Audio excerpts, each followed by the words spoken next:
What's up and good day mga boss? Welcome back dito sa aming shop, Aiming Ace Airsoft.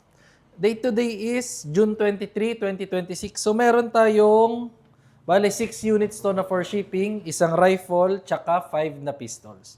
So proceed na tayo sa rifle. Ito, pinabuo to sa atin ni Bossing. ENC 645-1 na Dark Earth or yung color tan kay Boss John of Camarines Norte. Ayan.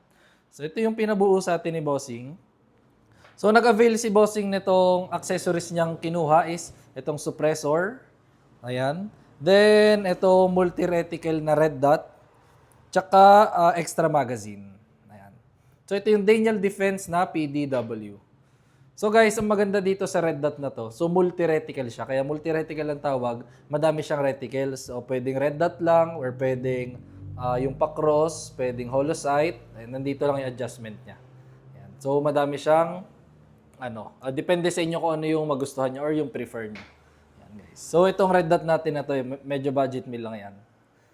So, napakaganda. Bagay lang sa unit. Then, kabilang side, ito. Ayan. Then, guys, ito ang markings nga pala niya is complete markings na naka-engraved yan. Ayan. So, try natin ang unit ni Bossing. Try muna natin yung semi-auto. Adjustable nga din pala itong buttstock. Try natin.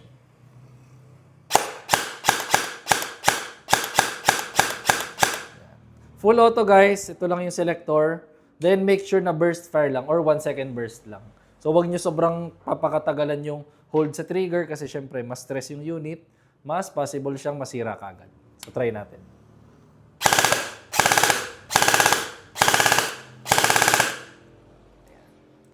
Daniel Defense na PDW.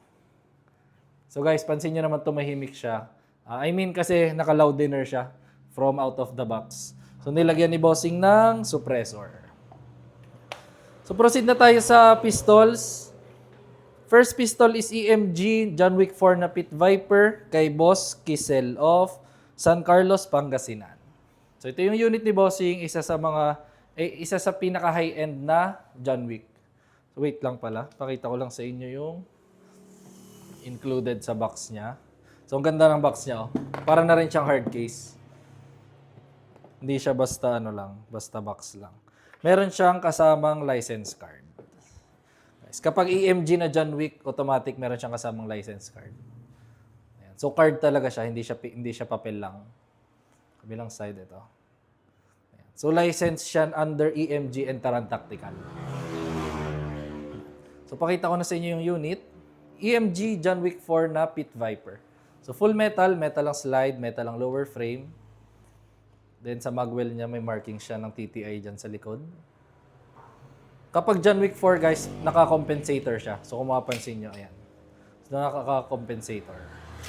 Kabilang side nandyan yung Pit Viper na markings. Then sa sa barrel niya, meron ding markings ng naka-engraved yan, TTI. So, try natin ang unit ni Bossing. Magazine capacity, 30 rounds na metal magazine. Sa ilalim, sa base pad, meron ding markings ng TTI.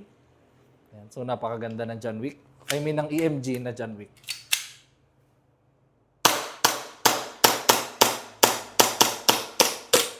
Ayan. So, mahina lang yung gas.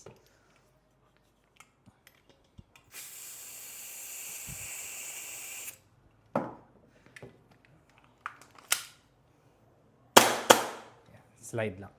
So guys, kapag wala ng BBs, automatic naglalak siya. Then release magazine, then release the slide. Baba lang tong slide stop, then hammer down. Press yung trigger. For safety purposes. Tapos, next unit is WE Dragon na 7.0 kay Boss Gestoni of Davao del Sur.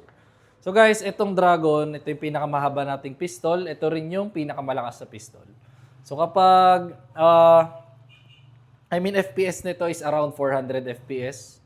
Pinakamalakas na pistol siya. Full metal, then naka-half slide. Split slide. Ayan. So yun lang yung pinaka-slide niya. Yan lang yung gumagalaw. Then kabilang side, ito. So 7 inch to guys, kaya siya 7.0. Gamit nito is high kappa magazine, WE. Try natin.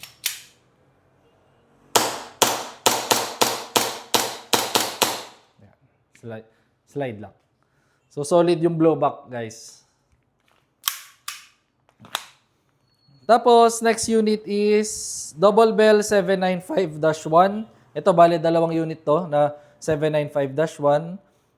First unit is kay Boss Victor Yap of Loon, Bohol. Then, itong second is kay Boss RD of Negros Occidental. So, ito muna yung first unit. 795-1 ang double bell is ito yung Infinity na Hikapa.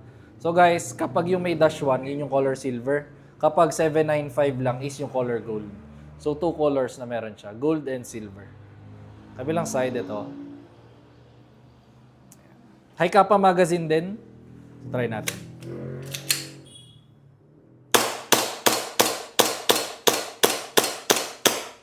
Slide lang. Tapos, second unit na 795-1. Pakita ko na lang ding mabilisan. Ayan. Infinity.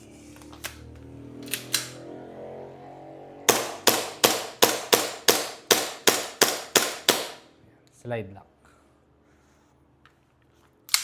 Last unit is Double Bell 774C kay Boss Dekhan of Pasig, Metro Manila.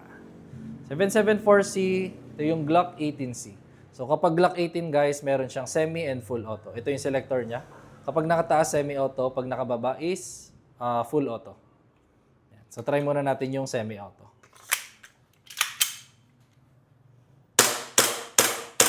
Full auto, baba lang tong selector. Make sure nakasagad.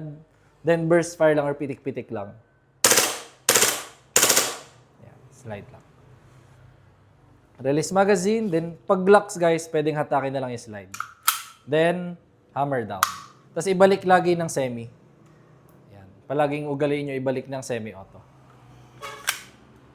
So, ayun lang naman mga bossing. Process na rin namin itong shippings nyo. Then, if may inquiries kayo, message lang kayo sa aming page, Aiming Ace by CJO. Thank you.